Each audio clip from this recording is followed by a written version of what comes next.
হাজার বছরের পুরানো ঐতিহ্য আর পূর্বপুরুষদের প্রতি শ্রদ্ধা জানিয়ে পালিত হয় চীনের চিংমিং উৎসব। চীনের লোকজ চেতনা আর সুরের স্পর্শে মুখরিত হয়ে ওঠে প্রদেশগুলো। রঙিন পোশাকে গলায় প্রজন্ম থেকে প্রজন্মে বয়ে চলা সুরে মেতে ওঠেন তারা। 2006 সালে এই সঙ্গীতানুষ্ঠান স্থানীয় অমূর্ত সাংস্কৃতিক ঐতিহ্য হিসেবে স্বীকৃতি পায়। তারপর থেকেই নতুন পরিবেশনা যোগ হয়েছে প্রতি বছরের উৎসবে। যতক্ষণ এই গানের সুর কেউ মনে রাখবে, ততক্ষণ আমাদের সংস্কৃতিও বেঁচে থাকবে। চিংমিং উৎসব উপলক্ষে ঝেজিয়াং প্রদেশের ডেচিং কাউন্টিতে অনুষ্ঠিত হয় silkworm flower temple fair. এটি একটি পুরানো ঐতিহ্য যেখানে রেশম চাষের জন্য কৃষকরা প্রার্থনা করেন। প্রথমবার এলাম, নিজ শহরের রেশম সংস্কৃতি সরাসরি জানার দারুণ সুযোগ হলো।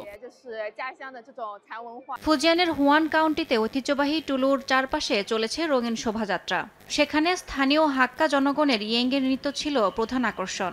এছাড়া গুইঝৌ প্রদেশের ঝুনই শহরে পর্যটকরা হাতে কলমে ঐতিহ্যবাহী রং করা পোশাক, লণ্ঠন তৈরি এবং হার্বাল পেপার তৈরি শিখছেন।